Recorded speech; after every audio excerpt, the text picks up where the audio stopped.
It is a truth universally acknowledged that every now and again a situation arises that defies explanation. And so it was with the ascension of the 3rd Street Saints.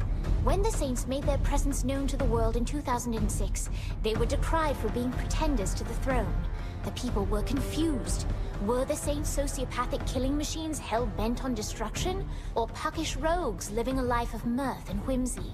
The Saints needed clarity of purpose, and so the course was set.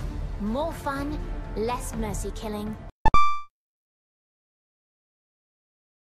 It's been 2 weeks. The smoke has cleared and the dust has settled. Saints Row, one of my favorite video game franchises of all time, is getting rebooted. We've gone from gangsters to celebrities to the president to aliens and even to hell. But what kept us fans invested for 15 years was, well, a variety of things, but most importantly, the characters. And now, they're all gone. We're leaving behind what was once a grounded and gritty crime story about gangsters rising to the top in favor of relatable millennials that form a gang to pay off their student loans, among other reasons. Sounds kind of familiar, huh? What's funny is technically this isn't the first time Saints Row has struggled with its identity. Beneath all the over-the-top action and wacky set pieces in Saints Row the Third is a story about the Saints having an identity crisis. What happened? We got arrested. No, to us. Seriously. Movie deals, commercials. Saint's name used to mean something more than body spray and some tasting energy drink. Our brand's worth a load of money. Is that what it's all about? And here we are again, struggling to understand what Saints Row is all about. The developers seem to want to distance themselves from some of the more juvenile elements the series had to offer, but I feel like they're missing the point of why it worked so well to begin with. Whether it was salaciously sultry or satirically scandalous, Saints Row was always shameless. So let's take a look back and remind Volition what made the series work so well in the first place. There's not enough people with originality, so here I am to save the day, Jayniac. I sound like someone who's not a sociopath. You want to be the killer with a conscience? Fine. Drop your flags and write a book like King, but you never should have came after me. You telling me, if I would have asked you to walk away, you would have said yes? No, this is my city. You owe me, player. If it wasn't for me, you would have died on that street corner. If it weren't for you, I wouldn't have been in a coma. I guess that makes us even. Not really.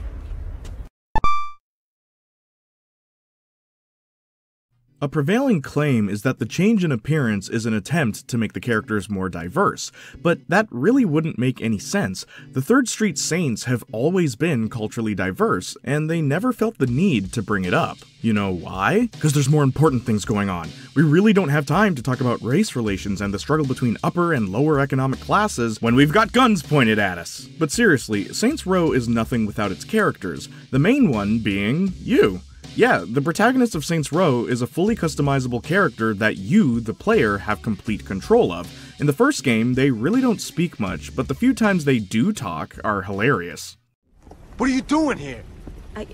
I was supposed to leave with Angelo. So what's in here? Guns? Money? Some uncut shoes?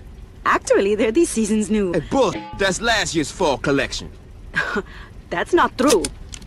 GamerWharf was kind enough to let me use their playthrough footage for this video, so the protagonist you'll see in clips is their own creation. In case you're wondering, my protagonist is Latina. Here's an artist's rendition of her. It's not until Saints Row 2 that the main character is given their own personality and dialogue to go with it, and it's here we'll find what makes them so fascinating. You see, in the first game, they're just some nobody that's only ever referenced to as Playa, get it? But after being betrayed by the former leader of the Saints, they wake up from a coma and take over as the new leader, with the only goal in their mind being, take over Stillwater by any means necessary. You really want to know what made this game stand out among its peers? There are no heroes in Saints Row 2, no inner conflict of gray morality, no motivations led by a broken political structure, no good versus evil backstory. Make no mistake, in this game, you are the villain. You just so happen to be fighting other villains. Now, you'd think playing a game with such a relentless murderer would create a sort of dissonance with the audience. How can we, the players, relate to such a horrible monster? The simplest answer being, we're not supposed to. An advantage to having a chaotic sociopath as our protagonist is that it helps make a lot of the side activities and sometimes even player choices much more believable. In any other video game, when we're given the freedom to do whatever we want to, if we randomly decide to blow up the nearest gas station, it really wouldn't make sense in the context of the story or characters. But in Saints Row 2, I have no trouble believing that this character would do just that. What alleviates this game from becoming nothing more than mindless killing, though, is the supporting cast. We have Pierce Washington, the brains of the organization, that never gets taken very seriously. Every attempt he makes at impressing the boss is usually overshadowed by the promiscuous stoner, Shaundi, who's voiced by my favorite actress Eliza Dushku, by the way. Through her various connections, Shaundi provides insight into who's who and what's going on in Stillwater. Who are these connections, you ask? Her ex-boyfriends. All of them. Everywhere. Somehow, every guy that Shaundi has dated is still on good terms with her. So good, in fact, that they're willing to let a whole gang stay at their house. Reminder, these are her ex-boyfriends. Though it's never outright stated, I have a funny feeling that Shaundi's the one that ended the relationships she's been in. And if that isn't the case, she seems pretty chill about the breakups. A huge complaint about the characters in the Saints Row reboot is that none of them really seem like they belong in a gang, to which reboot defenders usually say, well, neither does Shaundi. And yeah, I can kind of see it. What makes up for her lack of intimidation, though, is technically her romantic history. Shaundi knows everyone in town because she's been with everyone in town, and instead of being shamed or made fun of for her sexcapades, she basically weaponizes it, using any bit of inside knowledge gained against the rival gangs. But because of the current media climate, I don't think we will ever get another character like Shaundi, even though she was much more than just the girl that gets around. Returning from the first game is mimetic bad bum Johnny Gat, #badbum, who's pretty much become the face of the series at this point, which makes sense. He's the only character besides the boss that appears in every game in the series. But one thing I find strange about Johnny Gat is, well, how overhyped he is. Don't get me wrong, Johnny Gat is an amazing character, especially in Saints Row 2. May perpetual light shine on her.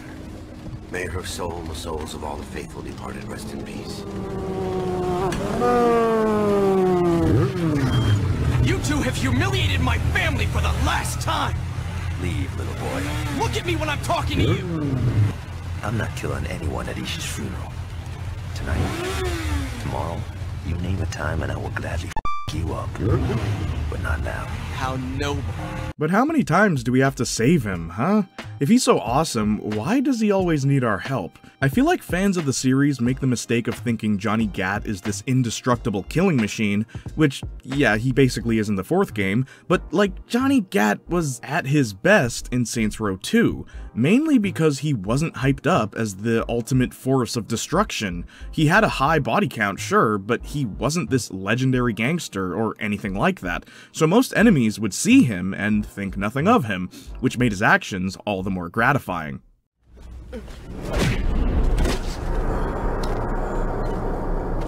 Get up.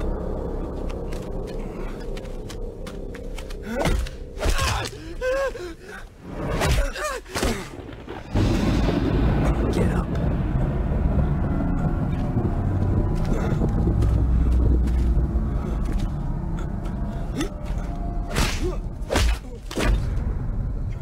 Get up.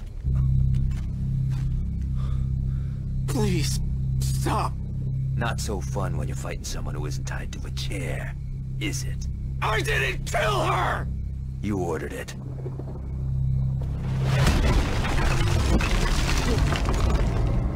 I'm sorry. Well, that brings you back, doesn't it? No, please. No. Kill me, but don't do this. Just kill me, damn it! Don't do this! And then there's Carlos. Let's move on. Get the f away from my friends. Now on to the Saints Row Reboot trailer. What can I say that hasn't already been said? To be fair, we haven't actually seen much of the game yet. Here's hoping that by the time this video gets published, they've released additional footage. But what I find so baffling about the reveal trailer is the fact that Saints Row the Third did it so much better 10 years ago. With absolutely zero dialogue, we know exactly what's going on. The Saints are throwing a big budget party that's being invaded by a rival gang, which is then followed by some over-the-top action, all to the tune of Kanye West's Power. Unfortunately, I can't play the song without getting a claim, so be sure to check out the— what the heck, let's play it. In this new trailer, you'd be forgiven if you didn't realize that these were the Saints. Legit, when I first saw the trailer, I thought it was one big bait and switch, like at the end we'd see the real Saints, you know? But, yeah, the trailer just ended, and so did my excitement. But hey, maybe we'll like these new characters. I mean, they sound— well, the gameplay looks good. That counts for something, right? Now, I was going to talk about Saints Row 2's map, different fighting styles, environmental weapons, and other things, but I'll wait till I've actually played the new game. Then maybe I could make a thorough analysis on, well, everything. Blood in, blood out. As I said before, Saints Row is one of my favorite video game franchises of all time. So you can imagine my disappointment when I saw the Reboot trailer 2 weeks ago. To be fair, based on where the series was headed, I knew they had to reboot it. But I don't know about this direction, guys. At least the map, the customization, and the gameplay looks promising. Let's hope the new story is willing to get as dark and grim as the original 2 games were. And let's hope we get another Latina boss. She was my favorite. Rebecca Sanabria did a really good job. Speaking of job, be sure to follow me on my social medias, but especially Twitch if you want to see me live stream, like maybe the new Saints Row game.